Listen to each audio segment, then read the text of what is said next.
Amonos with Ricky Novella. Amonos.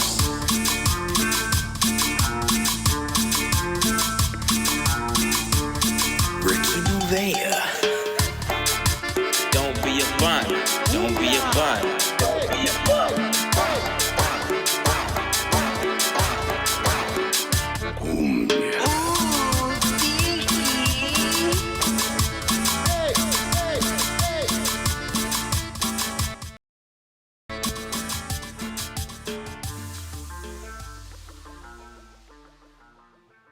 What do you mean, definite date? Amonos. Amonos. What's up? Welcome back, guys.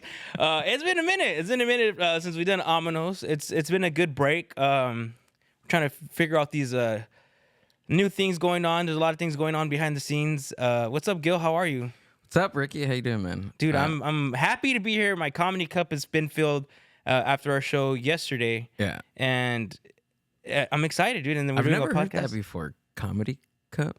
Well, it's because like the 5 love languages, right? Like you have your love cup, whatever, and they fill it up. So I'm just saying comedy cup, you know. Love cup? My love cup for comedy, or double D cup, you know what I'm saying? Yeah. Yeah. B cup? How are you, dude? You're tired. You've been working hard. You've been working really hard. I've been working hard. It's been long days, long hours, but I'm excited. I'm pretty excited about the progress. Honestly, most of the work has been done like within the past, I want to say 3 weeks. Can you even say what like the name is now, or what's can you give a? I know you're gonna do it probably on the Mind Buzz, but can you just like quick update for the Amonos? Sure. So we're building out studios here in the city of Paramount. What? There are going to be podcast studios, photography space. That's what I can talk about now. As far as I know there's a few people in the comedy scene that has been asking about our Puro Laughs. Open mic, comedy shows, and comedy shows. As far as that space, that's been they're rebuilding that building where we used to do the comedy shows and the open mic. So that's coming back. So just stay tuned when we're gonna come back. But as far as the podcast, the Mind Buzz is gonna be coming back in the next 4 weeks. Sheesh. And Amonos is gonna be here too. So I know I'm excited. You've been working hard, and yeah, dude. I'm very excited today for today's guest, man. This is a nostalgic friend, mentor. I know him since I was in high school, and dude, I think people, when they see that I'm gonna post this, they're gonna be excited to see him. There's no other introduction, man, but give it up for Jerome Wilson. Hey, I appreciate that. Thank you. Yeah, man, I was so excited when I had hit you up. I was like, oh, dude, I really want you to be on my podcast. And I know maybe you're a little hesitant at first because you're like, what the fuck are we gonna talk about, you know? But I was like, the whole reason behind this podcast is because I wanted to have good conversations with people that either impacted my life or a conversation that I knew would be fun. And you were a person that impacted my life during my senior year, and which was how we met, right? Mm-hmm. Which was my senior year. And the thing that really impacted me the most is that you ended up buying my yearbook for me. Wow, yeah. So that meant a lot because at that time, my dad was in Mexico, and my mom was the only one paying the bills and paying for everything. And I was like, I just don't want to buck her for the money. And you told me, I'm going to pay for your yearbook, but you got to do something in return. And you got to get that shit filled up with all these signatures. I don't care if you didn't talk to anybody or you didn't. I want this shit filled. Interesting. Yeah, you know, I remember it. I don't remember that part of the conversation, but I could see me saying that because, you know, I was one that didn't get. I got it late. I got in my high school. Yeah.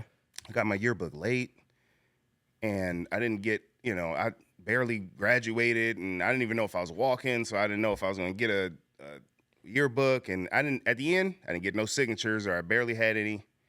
And and I could see myself like, dude, just go out and get all of this stuff, man, and go get everybody to fill it out.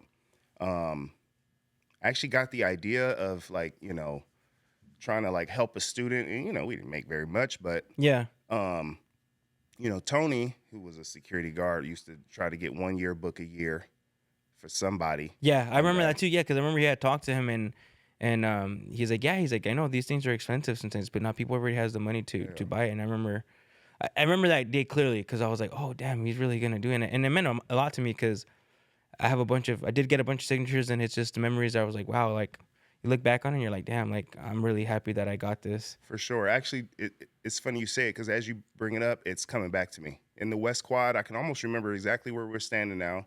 Somewhere in the West Quad. Yeah. Earlier that day, there was some event where there was a bunch of kids in the quad. I don't remember what it was or what was happening. But yeah, it's funny. As you say it, it's coming back. And I had forgotten I've done that. I did that. But that's good to know. Obviously I do that stuff to try to impact and influence positively people's lives and kids' lives. And Yeah, and I feel like you had that personality of trying to like help people out. Yeah. Because I remember even like I don't know if you remember my friend Andrew what's his last name? Rodriguez. He was kind of a shy guy, and like you would always have him, hey Andrew, come walk with me. Let's go talk to some people, and you would have him go talk to people, and he was like, oh, because he's really shy. He's a really shy guy, and you would have him walk around and he just try to conversate with people, get hugs from girls. You know what I'm saying? He would try to get him out there, and I feel like you impacted a lot of people's lives because a lot of people when you were there, everybody, oh Jerome, what's up, Jerome? Everybody wanted to go talk to you. Yeah. I feel like those years are the most influential years in anybody's life. So, and I just remember all my shortcomings, all my, what I struggle with, things that I did well at, things, I just remember everything. So I felt like whatever I felt like somebody struggled with or wanted to do better at or whatever, like I would help them through it because these are the times that are gonna influence you, impact your life, and like actually shape who you become. Literally, I feel like that. So, and it's specifically like 10th through 12th. It's like because you're getting more like you're maturing a little bit more, and then you're kind of like getting to know yourself, like your identity more. Yep. And I think in high school, a lot of people have those like identity crises where like they don't know where to fit in, or they try too hard to fit in, and that's not them. Yep. So I think you have a really good point about that, and yeah, man, it was crazy because you and I used to talk a lot. I think me and you might have talked the most out of all the students. Yeah, for sure. I think you had said one time that was like part of your top 5. For sure. Your top 5 for students, sure. and it was always relationship advice, things about what you want to do in life. Because I remember he had told me, he's like, if you think you can't do it here in California, maybe you got to move somewhere else to start a new life. Yeah. And then that way you can kind of figure out what you want to do in life. Because I remember I told you I don't know what the fuck I want to do after high school. Yeah. Well, hey, you're doing well. So I'm doing all right. I think I'm doing better in a sense where I actually know what I want to do and I'm pursuing it. I have the passion for it. Yep. Because even like after high school, I didn't know what I wanted to do. Yeah.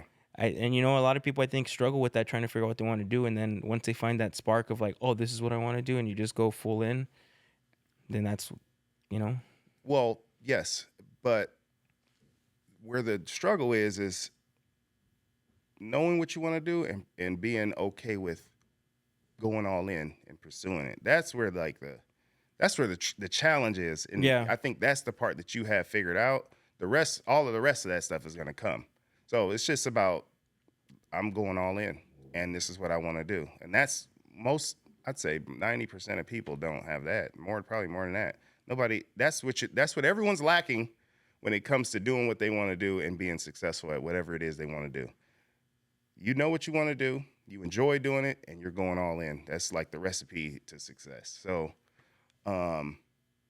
it's only a matter of time before I'm telling people, see that guy? I knew that guy, right? I I gave You him know? advice. Yeah. I gave him advice to have this many people on his roster. Yeah. Have it reserved. Have a backup. Have a backup for a backup. You never know. That's right. Yeah, dude, those conversations were funny, dude. Because like I'm telling you, like I wouldn't be able to go up to. Well, first of all, I felt safe going to you because there were some people in our security team for Lucerna. I'm like, if shit were to go down, I'm not running to this security. I'm running to Jerome or the football security, Yeah, Winchell. because there's some other ones I'm like, I don't know, man. Yep. Especially because during that time there was a lot of like, the school shootings and there was like Yep, a bunch yep. of shit going on. So it Yep. was like, I don't know. You made me feel safe. I appreciate that. Before Lucerna, I worked at another school, Locke High School. You ever heard of Locke High School? No, that sounds familiar though, but I don't think I know where that's at. Yeah. Well, it's in L.A. Okay. in Watts. Oh shit. And Okay. it was doing so bad that the mayor kind of forced LAUSD to like turn it into like a charter. So I worked there when it was a charter, but we were armed security. Oh, you guys had guns? Yeah, we were armed. We would patrol the area after they got out, and all the gang members would be out there waiting for them. It was crazy, going from that to Lucerna. It's like a walk in the park Dude, kind of thing, right? It was literally, I would still be there right now if it, paid better or whatever. That I loved my job at Lucerna. That's the difference, Yeah. I actually loved my job. At Locke was a weird school district where, because it was a charter, they broke it up. Charter schools are typically smaller schools. Yeah. Right? So they have like a smaller school model. I'm not condoning charter schools at all, obviously. Yeah. I'm a public education type of guy. But they took this high school and divided it up and sliced it up into like multiple schools. And it's super weird. But anyway, because of that, and this was one of the first like models of this type of taking a large school and making it into like a multiple charter schools. Yeah. So they had a football team, but like these kids don't go to school together. They're on the same campus, but they don't go to school together. They don't really know each other.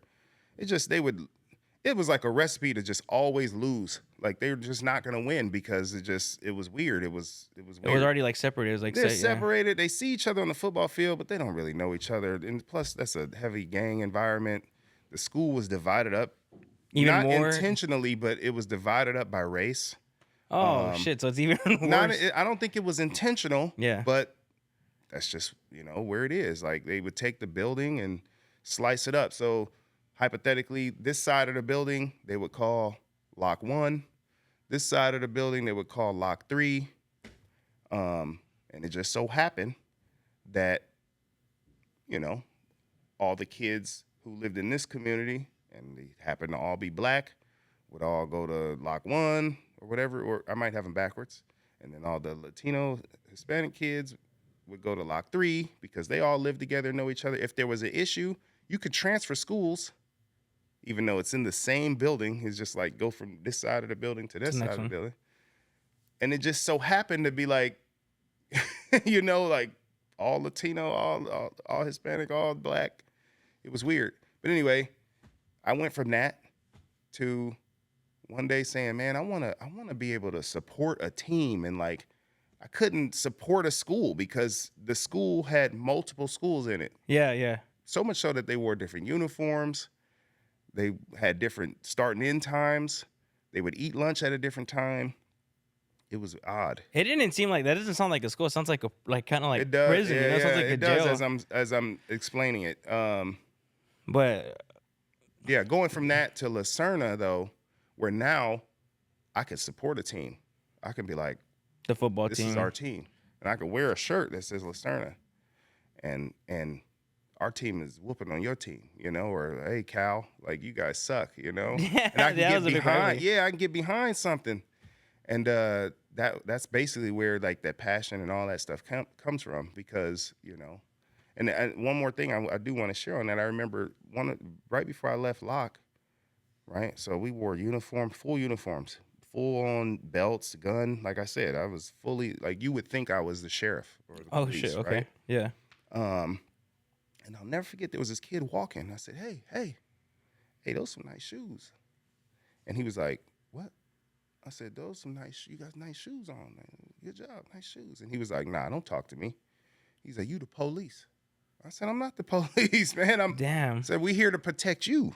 Like, we're here to make sure you're safe. We're not the police. He's like, nah, don't talk to me. You the police. You got that badge and that gun. You the police.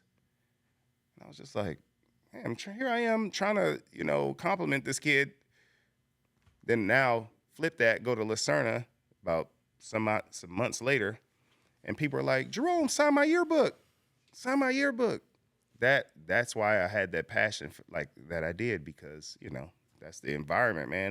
People were appreciative of me at Lucerna, or at Locke, it was tough. So Yeah, and that does suck. It just kind of feels like it was institutionalized, kind of, Yeah. And I mean, it's a big difference from obviously like Whittier, and especially like Lucerna being kind of like the nicer school. Yep. But yeah, man, I can imagine that. Like, and I can tell that during that time you were happy to be there. Yeah. A lot of people would come up to you, talk to you. Yep. Fucking man, it was crazy. It was crazy because there's only a few people that I remember that were like, especially teachers or like staff that I would go up to and talk to and I can have a conversation with. Mm-hmm. And you were one of them. Besides the Sports Career Academy teachers that I was in with. Yep. And really appreciative because you were there for some really deep conversations. I remember one conversation that we had. I think I was listening to fucking Big Timers, Still Fly, and you were telling me you're like you don't know how that song hits to me. Yeah. I remember you telling me that. He's like we actually would have to get shit out of with our mom's name on it. Yeah. I still remember, I had to listen to it on the way over here. Yeah. Wow. Yes. It's crazy. Kids weren't listening to that music. It's not typical that kids listen to that, music from when I was in high school. You know? Yeah. So, it's true. All that music, especially, Cash Money and things like that is very influential to me because one, it took place in my high school. I mean, in my high school influential years, Yeah. So, but yeah, no, that's funny. Yeah. Yeah, because the music during high school at that time it was a lot different. Mm-hmm. I don't even think I was listening to. No, was I listening to rap that much at that time? I think I might have been, but I remember we used to talk about music too. And Mm-hmm. I'm telling you, that's like one of the songs that I remember that you're like, nah, you don't know what this does to me. Yeah. So, and then so what are you doing? So you're not at Lucerne anymore. What are you doing now? I saw that you just graduated. Yeah. So I graduated Central State, which is a college in Ohio. It's HBCU. I attended there online. After I left Lucerne, I became a labor rep with the union I was a part of while I was at Lucerne. And it's typical. Well, I won't say it's typical. It's it's kind of typical that you have a degree when you become a labor rep. It's a job that typically requires a degree. Yeah. I was fortunate enough to be hired without one, and I didn't necessarily need one, but you just kind of look around your colleagues. A lot of people have degrees. People assume you have one. So I said, let me just go And that kind of sets up like setting the example for your son too, right? You're Yep, just yep. like, if I have a bachelor's degree, maybe my son would like to have one as well. For sure. That was definitely the thought process included in that. I'm a first generation graduate. My parents didn't graduate from college. Yeah. The history, the family lineage, it comes from a rough background, but yeah, no, I get you. So yes, that definitely played into the factor of trying to graduate and hopefully set a good example. Because I think I make a lot of decisions and choices and and I try to, do things based off of kind of the thoughts that I had early on in those influential years. And I had an opportunity to go to college then, using a music scholarship. Oh, music scholarship. Yeah. So what did you play? Yeah, so, LAUSD, right? They kind of like, in early years, it was like, you want to play an instrument or something? My mom, I think, put me in like some sort of music class in like the 4th grade or something like that, And, I played the trumpet a little bit. And how LAUSD works is after you, once you kind of get involved in that, they just keep you in it. And I didn't know anything about it. So, I went from, sure, I'll, practice this horn 1 hour a day or 1 hour a week, because it's not very much in elementary school. And then middle school, after you get there, you look at your schedule and it's like, oh, I'm in music. So they put you, they just keep you in music. And then high school, I was in music.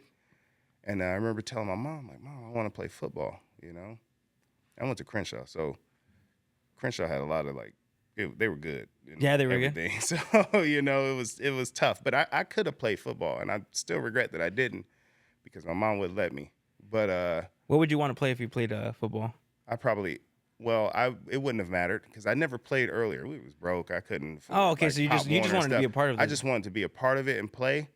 And I'm pretty sure, because I was decently fast to be big. Yeah. I'm pretty sure I would have been on some sort of defensive line or probably not defensive line. I probably wasn't that big, but I would have been on defense somewhere. Like safety or something like that? No, I wasn't that thin. I would have been a linebacker or something, or maybe even defensive line, because I was pretty quick to be my size. And that I wanted to do that. She wouldn't let me. So I just recall they were like, because I started in music, they were like, you guys want to play this instrument and, maybe be in the band or something. And I remember telling my mom, like, Mom, the music teacher is asking us to be in the band. And I was like, but I want to play football. And she was like, nope. And, so that was the outcome, different type of band and style than Lucerna, right? Yeah. In more of the black community, HBCU community, the band is more of the draw. It's more of a draw than football, right? It's like Drumline, right? Like the movie Drumline. Yeah, it's exactly like Drumline, actually. Exactly like Drumline. So it isn't like, So there's more soul in it. Yeah, there's more soul in it, honestly. I don't want to bash nobody else, but it isn't like, nerdy, I don't even think there was any black kids in the band that when Lucerna, I think, No, it wasn't many. Especially on the drum line, there was no black kids in the drum line. No, none in the drum line, no. Yeah. No, but there wasn't many. Yeah, there wasn't many. There wasn't many. Huh?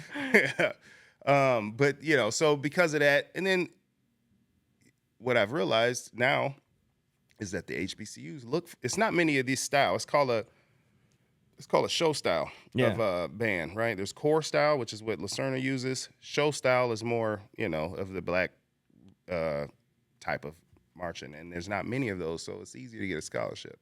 One day, I was just in school, and a director from UAPB, which is University of Arkansas at Pine Bluff, came down and was like, we're looking for kids. My music teacher was like, go in there and audition. And I was like, all right.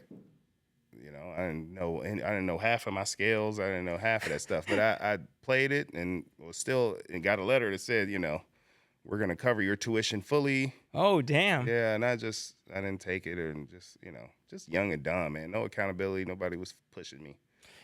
Yeah, and I think that's the thing too. Like, I speaking for myself, right? Because I have siblings, right? But my brother went to Navy.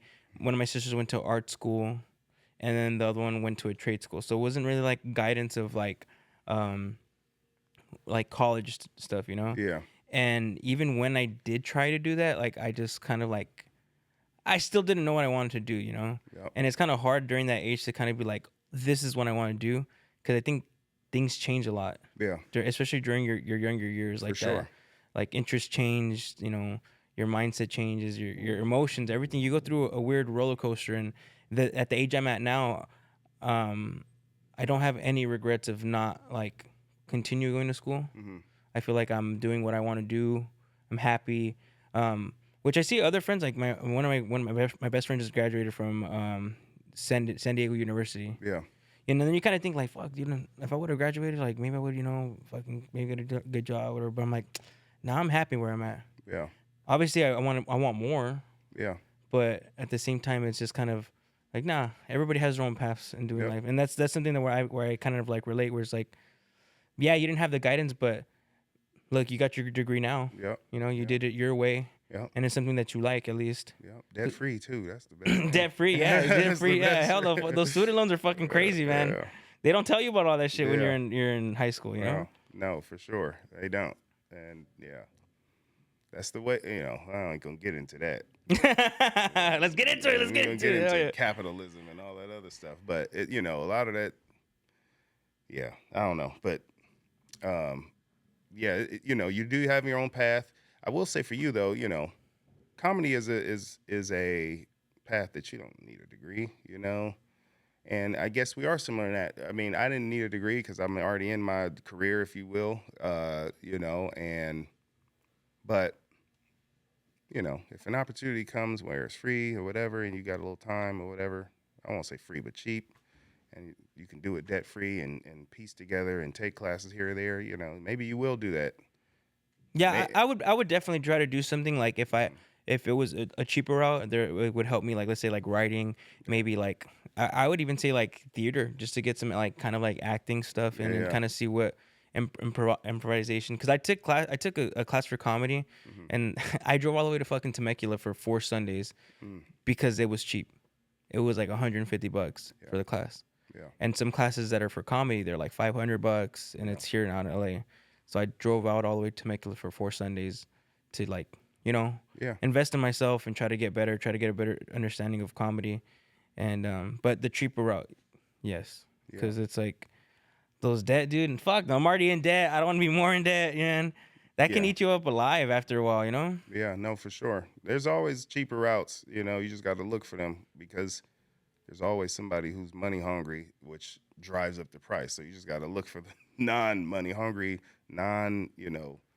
people trying to line their pockets, and you'll get the same education. Yeah, and the thing is, like, I think so, like, especially for comedy, like, we're kind of naive, and there's like not just one way of doing things. There's multiple ways. There's your own way of doing it that like you don't know. So you think paying for a class that's $500 is gonna get you to be a star. Yeah. But it's also like, well, how much do you practice? How many times are you hitting open mic? Are you writing consistently? And that's the thing, I think there's a lot of people that are money hungry where they'll jack up the price knowing comics are pretty broke anyways, Yeah. But so art is subjective, and some of this stuff you may not even need any formal training or anything, because it's all subjective. It's literally, I was just talking to my girlfriend about this, again, she's doing this journal thing, right? And it's really early. I think it's really early in this journal game to where, the journal scene is basically a form of art. yeah. And it's really early. And who's to say what is good, what's not? Who's to say what should, same thing in comedy. It's not early in comedy, but it's so subjective to where, someone could change the game and talk about something different and be a different type of comedian, and like you don't even need any of those classes. Yeah, and the the crazy thing is, like, they're like other comics I talk like on podcasts, like they said like the whole like crowd work videos. Yeah. Like they said that kind of ruined comedy, because now people regular, like when they're saying that like a crowd comes out to just expect like crowd work. Yeah. So they try to interact. Yeah. Oh, and then you have a heckler who's like taking the show. There was one we had yesterday, man, that this guy was drunk, and it was not that many people, and he was just being very loud and obnoxious. And the comic that went up was doing crowd work with him, but that guy was getting mad at the end. Yeah. And we were like, fuck, this shit's gonna fucking ruin the show for everybody, dude. Yeah. But luckily he left, and the show went on. But yeah, and I had even at open mics, when we go to open mics, there's people in the crowd trying to like heckle you, and it's like, no, like, dude, we're over here fucking trying to work on our craft. Yeah. Like, oh, well, I've seen YouTube videos of people fucking talking back. It's like, yeah, but that's not what they do. You know? Yeah. And of course, all those bad videos are the ones that are getting clipped. And Yeah. trying to get views. You know, just saw one with Ari Spears, and he was going back and forth with somebody. Ari Spears, He's is fucking a ruthless, though, monster, dude. Yeah. He's a fucking I ruthless. love his clips, dude. Yeah, he's I could spend like 3-5 days just looking at all of his clips, dude, on Facebook. him and Matt TV was fucking. He was the best, especially when it was like, oh fuck, they would have. I think they would talk about music, right? And then they would have McDonald come on like as the only white guy. Fuck, what would they say? I can't remember all the time. It's like, Ari Spears is a real big New York like rapper, New York like music guy. So he's always talking about New York music. yeah, it was like a sketch on Matt TV. It was him, and they would have like two other black comedians, and they have one white guy. So when the white guy would say something, they'd be like, "What? Shut your ass up!" You know what I mean? Yeah, I used to love Matt TV. Matt TV was the best, right? Yeah. Did you think it was better than Saturday? Oh, for sure. Yeah, I think so For too. sure. The McDonald guy, I can't. When he would do Michael McDonald, I think. Michael McDonald, when he would do the little Stewart. Stewart. No, look what I can do. Yeah. And then you had the UPS guy, dude, who used to be like, he was like, I don't know, he was like a UPS guy with like ADHD or something. He'd be jumping around like, you know? He was. I don't remember. I remember that one being funny. I remember when there was one like he would be Michael McDonald would dress up like with long hair, and he'd be like a tough guy. He's like, oh, he's like, what, you want me to kick your ass, dude? Yeah. And he'd go and like pretend he's hitting him, but he's hitting them like real like soft. sissy like. Yeah. I remember that one too. So yeah, he's like, how did you like that, huh? You want more? And he's like, you didn't even do anything. Yeah, you're like, sure, you know, get out of here. I saw Michael McDonald one time in the mall, you know, and I just was like, hey, Michael, like this is at the height of like Mad TV too. I don't know what he's doing now or if he's even acting. Or I think he acts in certain movies because he was in one of the Halloween movies. He ended up like getting killed in that movie, but I think he does like random stuff. Is he still doing comedy in these movies? I mean, it was pretty funny when he was on, yeah, but I don't think he's like, you know. He ain't that active no more. Yeah. No, Mad TV was much better than Saturday Night Live. I missed that. But you probably grew up on In Living Color also? A little bit. Yeah, a little bit. You know, Homie the Clown and all Homie the that. Clown. Homie don't play that. Yeah, a little bit. I was young though, so I remember it a little bit, but not as much as Mad TV. Mad TV was again right during those influential years, you know, and yeah, those are good memories. Good memories. The 90s and had like really good comedy movies, and we always talk about certain movies that were like, damn, like it's just a classic, and there's nothing that's gonna be like that anymore, you know? Yeah. I haven't seen a comedy movie as of late to be like, oh, this was fucking great. This is gonna be a classic. Yeah. Because that's when like what Friday was coming out. That was what other good movies? We got a lot Gilbert. We got a few in the black community that You guys have a bunch. What do you mean you got a stupid. few? There are Yeah. a bunch. Those are good ones. like you know, and I pretty much weren't. I probably shouldn't have been watching it, and I probably wasn't allowed to watch it. But Don't Be a Menace was. Don't Be a Menace was fucking great too. While drinking your juice in the hood or whatever it was. Yeah, that yeah. one was funny. Chris Rock had a movie too. I'm trying to remember what it was, but it was like he was part of the NWA group. Man, I'm trying to think of what it is, but it was like in the early 90s. NWA group was. Yeah. I don't remember that I'm one. gonna look it up to see what it is. Joanna Man was a good one too. Joanna Man, yeah. That was crazy. Who I don't remember. What was it? Do you remember that actor's name? Wasn't it? It was Sean Wayans, wasn't it? I can't remember. No, it wasn't Was Sean Wayne. No. Marlon? Wasn't the Wayans though? No, it wasn't the Waynes. No, I know there's a bunch of them, but it wasn't the Waynes. Joanna Man. This was the movie about Some guy that he was playing in the NBA. yeah, and he then- dressed up as a woman or something like that. Yeah, because he got kicked out of the NBA. Wow. Yeah, I really thought that was The my Wayans memory. brothers. My memory is going to that being one of the Wayans brothers. The Wayans brothers. There's more. Fucking, I still remember that shit from Dave Chappelle. Okay, so it's called CB4. CB4? Yeah. I don't remember that movie. I don't remember that one either. No? It probably wasn't that. No, it's funny. It's dude. funny? It's funny. Yeah. Yeah, it's like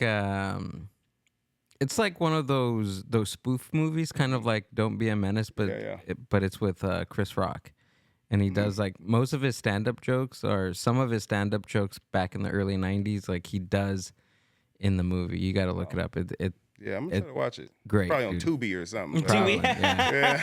I'm gonna watch it. On BET Plus, whatever it's called. Yeah, it's probably on. Charlie Murphy's in it, dude. Oh my God, man! Yeah, so Charlie you know it's Murphy. good.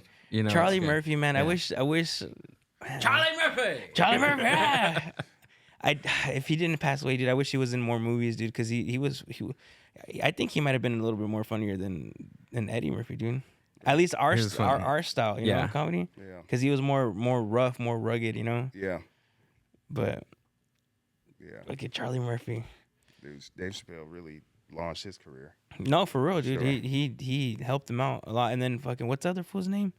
Fucking Ashley Larry. Oh, Darnell. Donald Rollins too. Yeah. Yeah, Rollins. There it is.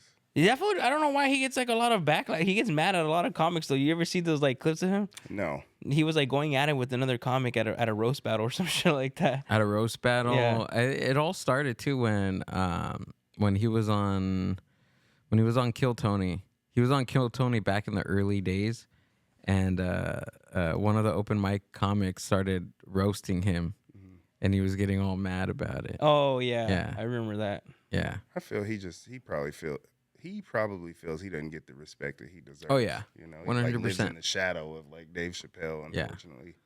And everybody who knows him as like Ashley Larry or like, you know what I mean? Ashley Like, Larry, Marcy Project, son. You know, it's like, you know, but hey, they got before we get off of this topic here, you know, they got a new like round of comedians. My favorite right now is Tony Baker. Tony Baker. Oh my God. I gotta see. I'm good with faces. That's why Baker. I'm gonna look one real quick. Tony Baker. Dude, go to one of his shows. You know who he is because I've been to one of his shows and you saw it on my Instagram and I think you've liked it or commented or something. But Oh, okay. Yeah. I know who he is. Yeah. the wit, he is just so witty, and you got to go to one of his shows. I Or had at least to- see him, or you know, maybe reach out to him. Maybe you know. They are up. He does a lot of shows up at Flappers in Burbank. Okay, and like, yeah. You know, there's a lot of. He brings on. It's called Tony Baker and Friends, and like you know, he brings a lot of comedians on. But like I don't know, he's just naturally funny, and he's wit. So we talked about crowd work earlier. He can just get up there and just go for hours and be funny for hours, like nothing written, you know, because he knows how to like play into insecurities, or you know, he knows how to play into like either people's insecurities or people's, you know, clear like situations that probably there's a divide, Yeah. you know, and it's like things that we think about but we don't talk about in like, you know, normally. Yeah. It's kind of like a touchy subject about like, well, comedy is like kind of the thing where it's like you say stuff that everybody's thinking about, but they're scared of saying. Yeah. Oh yeah. You know, That's the secret. and but there's some things that like it's kind of tough to talk. Like crowd work is tough, isn't it, Gil? For you, like, what do you think about crowd work? Like, I think I haven't practiced it enough to have an opinion, but some of it's great. Like we were talking about Ari Spears, he's great, but he's been doing it for years. As far as I think I haven't practiced it enough to have an opinion, but I mean it's. I remember one time we had the open mic out here. Some people can be natural at it, Yeah. but then you got to work at it. It's just like Yeah. it's a whole different skill. It's like a whole different part of the brain that you have to work out, like written stuff versus going just off going off of just your Exactly. wit, your Yeah. wittiness. And like I'm not that good at crowd work, but there's stuff that like I just think about in the moment and it comes out funny. Like I remember one time, which was crazy because like you know, Paramount's kind of like more a Latino based community, and there was one night when we had the open mic and we had a lot of like black people in the crowd checking us out, and we were like, fuck, this is gonna be hard because they say that like black rooms are tough. Like they'll let you know if you're not fucking funny. They'll let you know, right? Yeah. And I remember I was just on fucking fire that day. I was just on fire, and like the crowd was just loving it. The crowd was, There was one joke about like there's a guy that he was mixed, and his style of comedy is just yelling and angry and fucking going mad, right? And I just said like, damn, this motherfucker's mad as fuck, you know? Yeah. And like I would be mad as fuck too if I was mixed with all those races. And like the crowd, I remember the guy like he got up, he clapped, did a walk, and then came back and sat back down in his seat. And after the mic, he told me that dude's like, "You're a fucking funny ass dude." And I was like, "Oh, hell yeah!" Yeah. No, it's good. It's You good. know? I think, in comedy, and again, I feel like I understand it, even though I probably couldn't do it.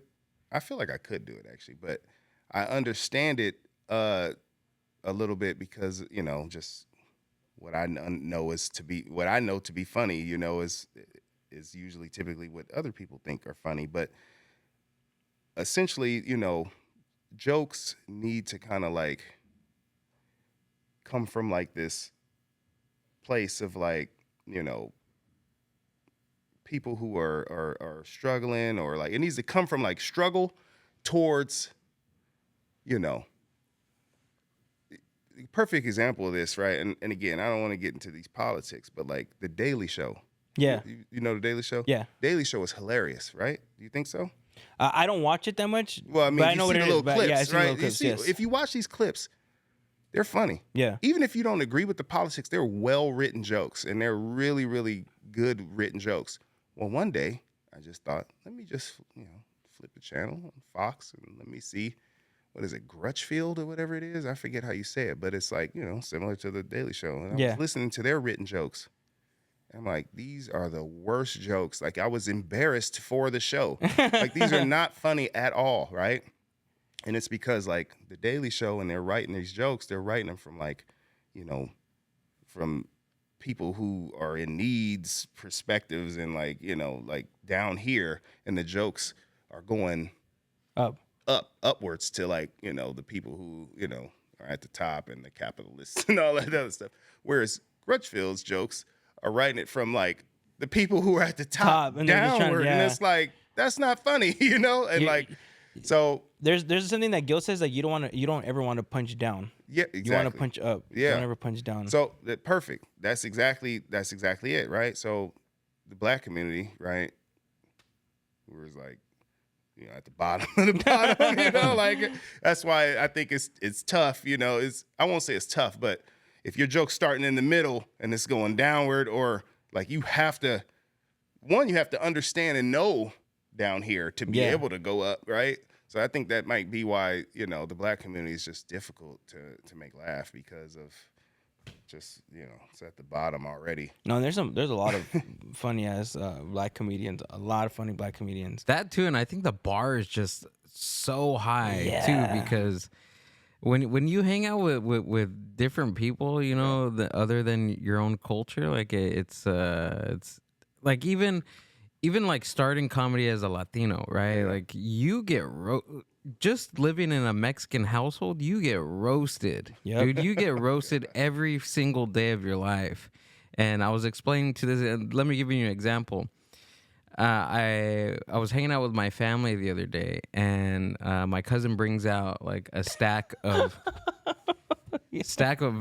photos to give to me, because I haven't seen her in a long time. It's been years, and they're pictures of me and my family that have gone, and a couple of photos in there were pictures of me and a baby, like me when I was a baby, like just born, spread eagle, fucking balls just hanging out, fucking, everything. And my cousin snatches one of those photos and starts handing it out to everybody.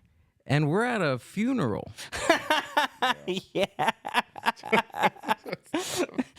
So everybody at the funeral seeing how freaking black my balls were, dude. And they're asking my girlfriend, because my girlfriend was sitting next to me. They're like, "Oh, is it still the same size as it is now? Does it still look the same?" So it's like stuff like that. Like the bar is set high. So if you're already growing up in a funny family as it is, like you have to go beyond that. Yeah. And especially going to a comedy show and seeing a comedian, and your family is like a different type of funny, you kind of want to see that on stage. Yeah. You know what I mean? That's what writing jokes for certain people from a certain viewpoint.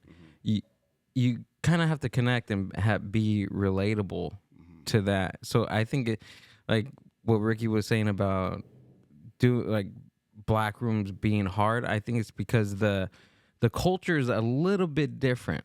You know what I mean? Yeah. It could be a little bit different, but generalizing the same struggles as a black community and Latino community, I think that's the key. Like you have to find out sure. the little similarities and then go with that. Yeah, and there's lots of similarities.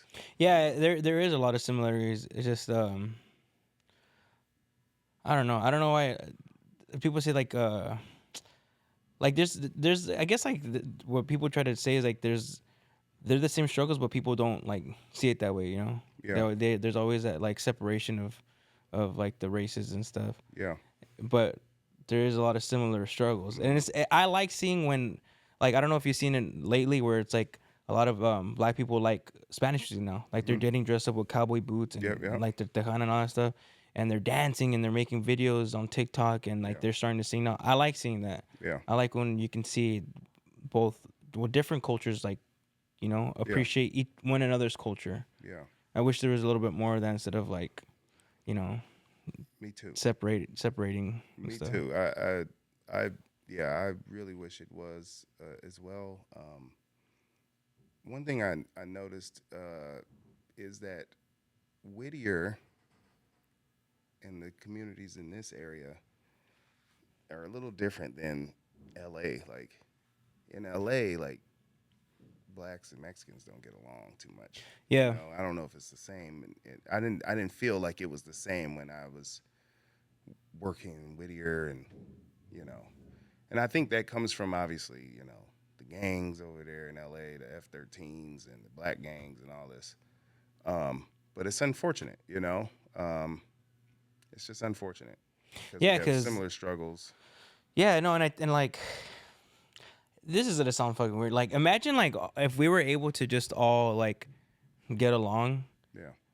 and the government would be fucking shitting bricks. Yeah, yeah. You know, they'd be shitting bricks. Like white sure. people would be shitting bricks if like everybody was like all the other races were able to get along. Yeah, which is the goal, to keep us not To apart. exactly. Yeah, they want to keep us apart. Yeah. But yeah, I wanted think to white ask. people are scared now, dude. They should be. They should be. I Yeah. think they're scared now. I think that's why they wanted a certain person in Office. office to offset their I guess their I don't know what to say, their afraidness. I don't know if is that a word. I have a couple questions for you, Jerome. So one of them is it'd be a silly one, and then one is it'd be like a memorable moment. So the silly one is we were on we did a podcast one time, and we were talking about ghosts, and I was making up a story about saying how black people aren't afraid of ghosts. Do you think black people are actually afraid of ghosts? I do think. I think yes. I think there are a few. I think there are a few for sure, but you know, it just depends. You know, a lot of black people come from the South, right? Yeah. Like obviously, you know, when I don't want to get all Get into it. Let it rip. Well, I let mean, it rip. you know, I don't want to bring it back, but African trade, you know, obviously, you know, came from that end to the Yeah. United States, right? The Yes. South. And then, you know, and through their Baptist, you know, religions and all that other stuff, they, you know, were okay and believed in a lot of this, you know, like this light skin comes from the Creole side of my family. The Creole side of my family, if you don't know, Creole is, you know, a mixture of African, Indian, and French and all this other stuff, right? And, you know, they believe in all that Voodoo stuff. dolls and all that other stuff. So, like, and then generations before, I don't know much about it, but I can track my mom's side, which is the Creole side. I could track that back to Mississippi, early 1800s and things like that. My dad's side I can't track, but, you know, they all migrated here. So all that starts to go into the culture of, like, we're not scared of that stuff, you know. They'll actually try to figure out a way to use it against you, you know. You know, like, you know, I don't know anybody who does Voodoo, yeah. voodoo right now, but it doesn't make you too much nervous. So I think there's a lot of older people who may not be, necessarily scared of ghosts. I don't think I'm scared of ghosts, but I also don't have any, strange stories or anything like that. But then, I'd imagine now there's probably younger generations who probably Like, hell no. yeah, probably like, nah, heck no. Social media changes a lot of that stuff too. Social media will shape it'll shape what you believe. You may not even believe what you believe, but it'll tell Social media you for believe sure. this. Yeah, 100%. Social media has changed a lot of people's perspective. I think now it's starting to change. Because, when like social media was like coming out, a lot of people were like, fuck, you're getting canceled and like a lot of shit. Like, oh, don't do this, don't do that. I think it's starting to come back downwards. Like, bro, like this, it's just social media. Yeah. It's like starting to come down. And the reason why I brought it up, because we were talking about that in the podcast, and we were just like being silly about it. Mm-hmm. And they're like, no, we think black people are afraid of ghosts. And I was like, nah, they're not. They're not. On my side, they're not, I don't think so. In the grand scheme of things. The other question that I had was, what was your memorable, like, do you have any memorable stories that you can share while you were being security from Lucerna? Like, maybe that stood out to you the most, that you're like, fuck, I can't forget that, or... I mean, there's a few. Most are probably bad, just because it's just the nature of it, right? Yeah. Without speaking to those bad ones, that somebody may have, there was a couple instances where students passed away, because of choices that they've made or whatever, I remember there was one that was like pretty big. I remember like, yeah, because I was in class with that student that had lost a brother. But I don't know if it's that one that you're talking about. But I don't think so. That's the one I remember like the most. Maybe in my years at least. Yeah. I don't know about after. Yeah, I don't. No. Yeah, most of these are after you. I think the only one your years. Early when I first got there was like a kid. So before I got to Lucerne, I never heard of Nas.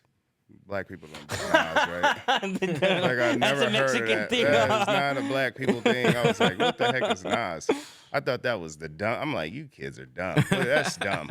You're dumb. Yeah. And I would tell kids that, like, that's stupid. Yeah. You might as well just go like sniff some markers or something. That's dumb. But that was a big thing at the time when I first got there. Like that was the thing. It still is, honestly. Yeah, I'm sure.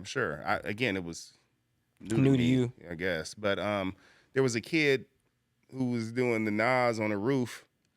Remember this? No?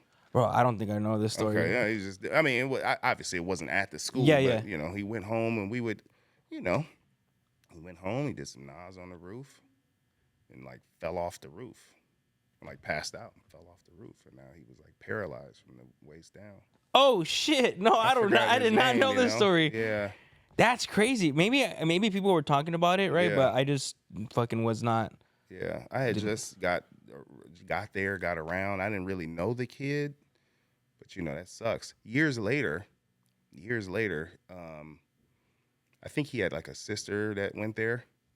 And we were at prom, and and he showed up, and he was like, he was basically introducing himself to me, or I think maybe he was in the prom. He missed his prom because he was paralyzed. Oh no, I think he was in a coma. I think he was in a coma for a while. Okay. Then he came out and he was paralyzed from the waist down. And so he didn't get a prom and all that, and so he might have been there to witness prom. I forget, but I think he also had a family member there. But anyway, yeah, we talked, and he was like, "Stupidest decision in my life," and all this stuff. That's a memorable moment. I remember that, this was one sharing from the restaurant. I don't think you were there either. Because I was the same way in high school. Like I didn't smoke weed until prom, until I graduated. That was one thing because I was into sports and stuff, and I was like, I'm not gonna start doing stuff until I graduate. Yeah. At least I can graduate and whatever, right? And I didn't know how much drugs were actually in our school. And I remember one of my classmates that I knew from middle school, ended up getting arrested, and he had to do like the walk of shame, like in handcuffs, while yeah. everybody was like booing him and shit, like just kind of like, you know, and yeah, it was kind of crazy. Like I knew drugs were at school, but I just didn't know how deep it really was, Yeah. you know, like where people were actually like selling it. Yeah. I never, dude. I'm square. I didn't know about wax. Wax wasn't a Wax, thing. yeah. That wasn't really a thing in the black community too much then. Or at least people not wasting their money on that. They'd probably just buy regular weed, But, Yeah. Yeah, there was that I learned about that at Lucerna. Some kid one day, was ditching school in his car. I remember Manzo. Remember Manzo? Coach Manso, yeah. Yeah, he called over the radio like, "Hey, there's some kid out here in his car, like just hanging out." He's like, "I just thought I'd let you know." So we like, let's go up there and check it out. So we went up there and like, sure enough, we pulled this kid out and he had all kind of like just a bunch of wax and blow torches and all kind of stuff. We like, what the heck is happening here? That was a memorable moment. We had to kick him out. First time I'd ever seen wax or learned about that. 4 years later, I went to go see that kid I went to watch him walk the stage, at Frontier, because we kicked him out. Yeah. He ended up at Frontier or something like that. So I watched, went and saw him walk the stage at Frontier. I feel bad, kids are gonna make mistakes, but it's all mistakes that are necessary, or it's all punishment that's necessary to help get you back on track, in time. So, yeah, he was appreciative that I showed up, and that was cool. But yeah, those are the moments. I mean, probably the biggest moment and one of the worst. Again, I try not to talk about this because obviously the biggest ones that are gonna go back into my mind are the ones that The bad ones, yeah. or include death. But we had this terrible car accident where some English learning students, decided to come to school. They got dropped off on the corner, but rather than walking into school, they went off and did their own thing. Like they got dropped off at the corner, Instead of walking in, they just was like, "We're gonna go this way," and then went with some guy. There was a few of them. It was like 3 of them, and then they came back, and there was a huge car accident. Oh, I think I saw that one in the news. You may have. It was pretty bad. It crashed right there, and they pretty much all died, pretty much. Except the driver, right?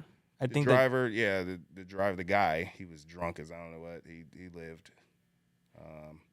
Yeah. And he wasn't our student, but he wasn't a other student. ones. He was older, right? I think he was older. Yeah. A little older, yeah. I remember. Yeah, I think I saw that one in the news. I don't know if I was still in high school at the time of that one, but You weren't. You were long gone. I remember seeing that. Yeah. That, like, it that, was like- it's tied to your school, so that's probably why you remember it. You hear Lucerna, and it's like, what? You want to see the news, but that one was rough. I didn't really know those kids that well. Yeah. But it's just tough. And then one of the bigger ones was Jeremy. I forgot Jeremy's last name at the moment, but Jeremy was a football player, one of the very few black kids at the school, right? Well liked. Everybody loved him. Jeremy was very outgoing, very charismatic. And school gets out tomorrow. Tomorrow is graduation. And he's like, we're about to graduate tomorrow. I think it was like the next day. And then they went hiking or something. There was an accident. And he never got to see his graduation. That was probably one of the worst. Oh, I think I seen that one. He fell off, right? I believe so. I think, yeah. I think I remember seeing that too. A lot of people were posting that. One of the worst and the hardest because obviously, by the time you kids become seniors,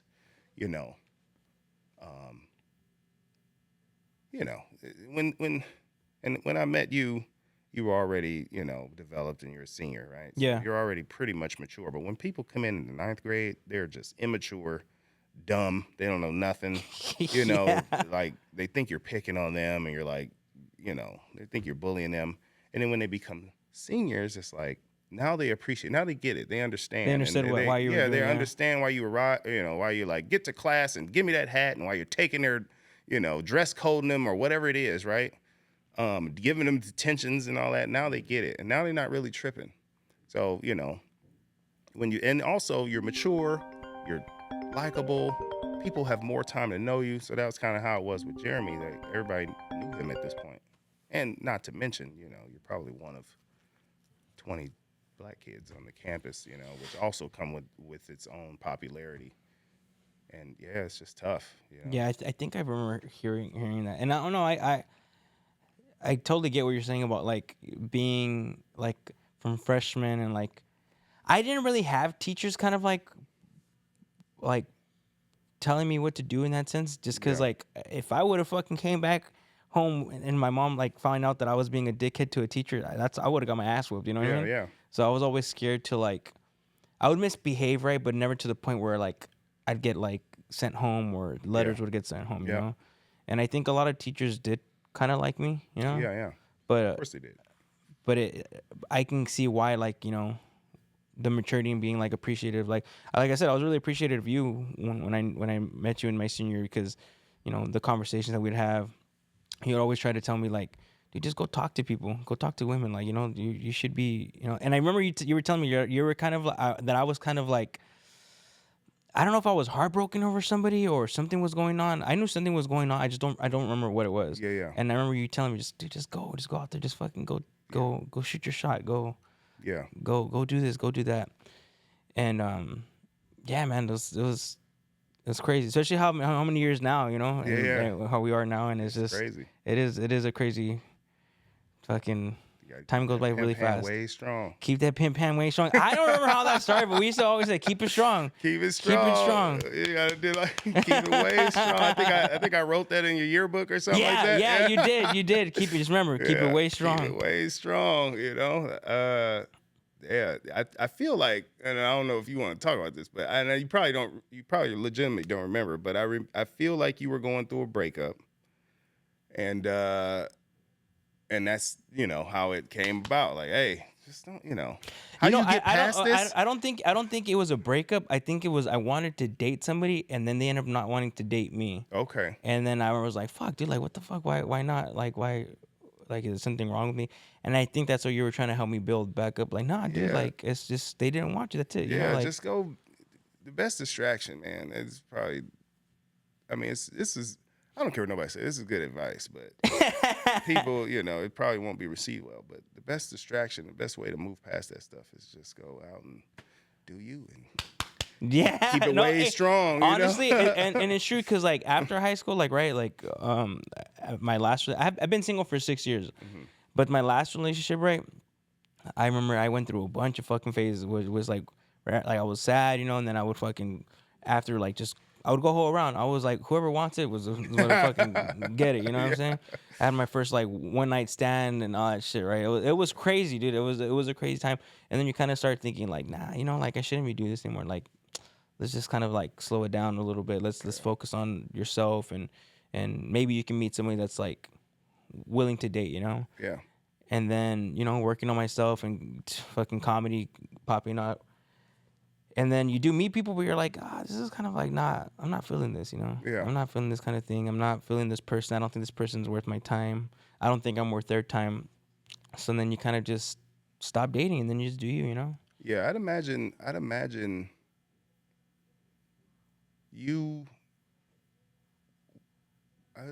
that you are in control of, you're going to be fully in control of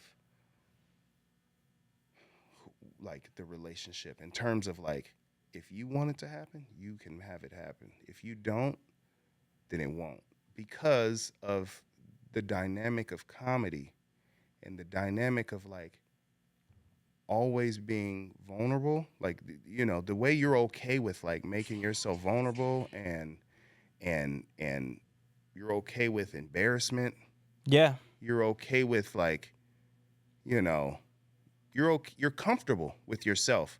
Whereas, you know, your partner, your future partner, your potential partner, it's likely. It's a high chance, probably 95% chance where, you know, they're not as comfortable with themselves. They're not going to be honest in terms of like, they might be honest in terms of like the normal things, but like, What they really feel insecure what about. they Yeah. really feel, the stuff that it's embarrassing. You're okay, because you talk about it on stage and Yep. you'll talk about your little wing wang or whatever the heck you talk about, Yeah, you talk true. about this stuff.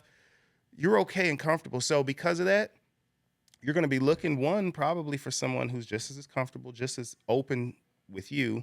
It's going to be hard to find that because it's hard for people to just automatically be that way. Yeah. There are people out there, but it's going to be up to you to say, I'm just going to wait this one out, or I'm fine with this, or I'm good. You know, that's a weird dynamic. And what's funny, yeah, because like, I told this fool like, you know, oh, this person, like, it seems they're interested in me, and he always says, dude, just go fucking smash whatever I hit him. Yeah. But I'm like, I don't know, man. Like, I don't know. And I put myself in some predicaments where like I've all right, let's just see what happens. I'm a guy, I'm gonna go fucking do some shit. Yeah. And then I see the consequences or like the repercussions of like what happens after, and I'm like, all right, I can't be hooking up with just anybody anymore, you know? Yeah. So the slowing down and like you said, like I meet people and I'm like they'll be interested in me and I'm like, all right, cool, like let's give it a shot. And then I see things and I'm like, oh no, like this is not gonna be worth it. Why would you listen to me? Don't take my advice. Hey, but you need those friends to tell you, just Yeah. just go, Yeah. fucking, you know? Oh, yeah. Because like you have to experience it. You have to experience it for your own. And because I feel like if I don't go and experience it, I'm gonna be like, what if, you know? Yeah. So if I go and experience it, you know, just be straight up with what I want or what I don't want. Some people can handle it, some people can't. Yeah. And when you kind of see like what they kind of bring to you, you're like, oh man, you know, honestly, this is not for me. And that's kind of it has been a little like, you know, Yeah. like I do want to have a relationship. I want to like have somebody because I see like, and not trying to compare myself to others, but I see like other people that they have their significant other is very supportive like of their dream, Yep. you know, and that's what I would like to have. For sure. Cause like you can talk to your homeboys and you can be like they'll be supporting you stuff, right? But it's different when you have a female in your corner, you know. Yeah. Like I think that saying is true. Is like behind every successful man is a supportive woman. I think that's what it goes. I Like that? don't know if that's how it is, but Some shit like that. But you know what I mean? I know Like, exactly what you mean. yeah, but I think I think eventually it's gonna happen, you know. Yeah. And I think you're right. Like I'm more in control because maybe I'm sometimes too vulnerable when I meet somebody, and I'll just fucking just say shit, you know. Yeah. But I kind of does weed out like the person. And, you know, again, it's social media, man. Social media definitely plays a factor in that where, you know, even the people you meet aren't going to be honest. Yeah. Like they're living a life of lies and facade due to social media. They think, you know, I'm an anomaly in terms of, you know, I believe what I believe.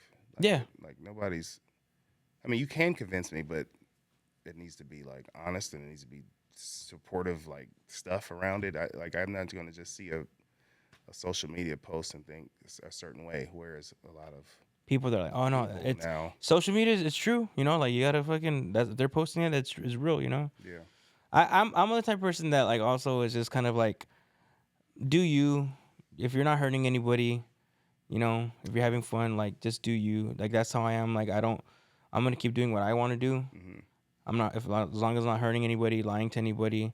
People are gonna have their beliefs. People are gonna have their choices that they want to make, and that's cool with them, you know. Yeah. But you also gotta respect my choices and what I believe in, kind of thing. Yeah. I think a lot of people forget, like, that's what being a human being is, you know? Yeah.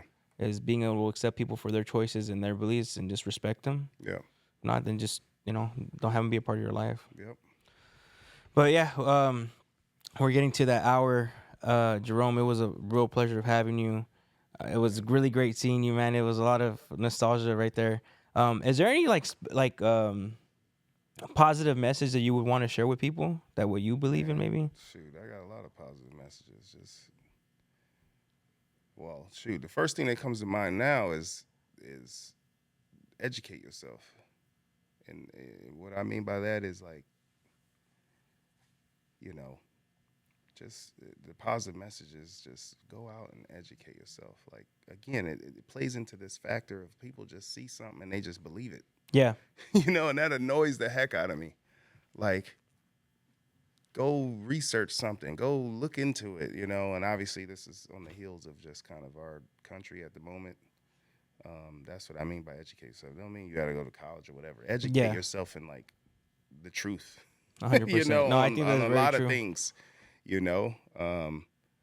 That's probably my message. And, you know, as a labor rep and as a person who supports the working class and working people, and then hearing all the stuff that I see and looking at all the stuff that I see, and people are just like march step into exactly what else we got to do? Turn left, jump, how high? You know, and that's annoying me. So educate yourself. That's really it. No, that's good. I think that's a really good message. I think a lot of people forget that, especially the news. A lot of the news is like very biased. Yeah. You know, just not believe everything what the news says, and just kind of like gotta live your life. And like you said, if there's actually something that's bothering you or something, why don't you just educate yourself before actually giving an opinion or doing something about it? But yeah, Gil, you got anything? Yeah. Yeah. And that concludes today's episode of Amonos. It's good to be back. And always, don't forget, is don't be a fucking pan, and share, subscribe. We're going to get more episodes going on, and yeah, we'll see you next week. See you guys next week. Peace.